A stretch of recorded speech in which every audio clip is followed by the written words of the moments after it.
c'est au moins une première étape d'une révolution fiscale. C'en est les prémices. C'était impensable il y a encore quelques années quand Donald Trump avait complètement torpillé les discussions sur la fiscalité mondiale. Joe Biden l'a remise sur la table, a été beaucoup plus volontariste là-dessus également. Alors le contexte a changé aussi, c'est-à-dire que la crise sanitaire a coûté très cher à tous les États et aucun gouvernement ne peut supporter aujourd'hui que des multinationales fassent d'énormes bénéfices en échappant à l'impôt par l'évasion ou le dumping fiscal.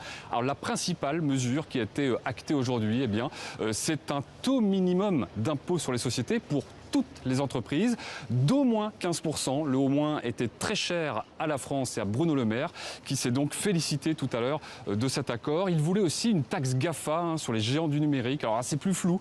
L'accord parle d'une imposition plus équitable pour les multinationales avec d'importants bénéfices. Il faudra voir les modalités et les détails. C'est une étape qui était essentielle mais pas suffisante. La prochaine étape, c'est le G20 qui devra reprendre cet accord, mais ce sera une base de travail importante. Il se réunira à Venise en juillet prochain. Merci beaucoup Valérie Le Rouge en direct de Londres.